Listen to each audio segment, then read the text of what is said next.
Hey, what is going on, guys? This is SMB Reviews, and today we are going to take a quick look at the 10th studio album from Jimmy Eat World titled Surviving. So I have very little experience with Jimmy Eat World. Honestly, my main experience is with Bleed American and then their newest or their previously newest album, their 2016 album Integrity Blues. Bleed American, as so many people have heard, but honestly, before researching for this video, I didn't realize that they had more hits outside of Sweetness and The Middle. But they've actually had a lot of Hot 100 charting hits, which was really surprising to me. I just didn't know that. I've never heard it on the radio. I guess the radio where I live just doesn't play Jimmy Eat World very much. Even their 2016 album, which, you know, bands like this that start in the 2000s usually taper off and nobody pays attention to them. But in 2016, they had a hit from their album. I think that that's incredible and really awesome for them. But that being said, I was really excited for this album. Integrity Blues is probably my preferred of the two. I really love Integrity Blues, which maybe is a weird song to say because I feel like a lot of people aren't going to have the same opinion. But I absolutely love Integrity Blues. I think it's a great album. It's obviously very 80s esque with their with a lot of synthesizers, which makes sense why I like it. But it's just so good, so diverse, and I really love it. So I was really excited for this album, and what we got with this album was really a return to that their more alt rock emo sound that they have. Love Never was the kind of lead single. It wasn't promoting the album. It just later got re-recorded and stuck on this album.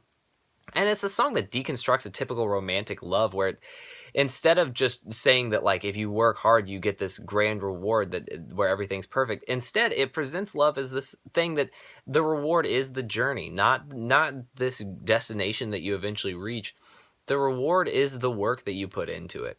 And there never will just be this moment of perfect bliss because it's always it's always work. You always have to work to improve it. And I like that deconstruction of the very traditional romantic ideals. And then we got All the Way Stay, which is probably not my favorite on the album, but still a really catchy song. So, like I said, this album was shaping up to be a return to that alt-rock emo sound, which it is. It does have a lot of those heavy guitars that are really fist-pumping and anthemic through most of this album. We do get a little low point with Delivery, 555, and 1 Mil. Although 1 Mil, despite being acousticy at some points, is one of my favorites. Super catchy, and the chorus is super anthemic.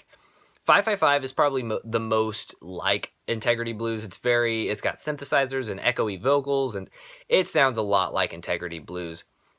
But ultimately, this album is really good. It's really high octane, and it is super catchy, really well written, and I was really happy with this release. Like I said, there's some songs that maybe don't quite click with me as much. Criminal Energy is one that just doesn't really stand out. Same for Recommit. But ultimately, this album is super catchy, and my favorites are 1 Mil, Love Never, and Delivery. 3 excellent tracks. It's super well written. They did a great job. It's well produced, and there's really very little here for me to actually criticize. It's not necessarily a case of what they didn't do, or what they did do, but more what they didn't do. And it's not even necessarily something I can put my finger on. I just think that there's more that could make this a better album. And it just didn't quite reach that for me. But that being said, it's still really good, and I really enjoy it. Especially if you just want some fun music to throw on, this is a great album for that. And Jimmy Eat World is a great band for that, but especially when you dig into their lyrics, then they have some substance to them, and that's super important. You don't hear that, like, a lot of the really fun anthemic stuff just doesn't have much substance. But like I said, Love Never, one of the most anthemic songs on here that I see being a big fan favorite, is super. It's super easy to get lost in the song, but then the lyrics have some substance, and I love that.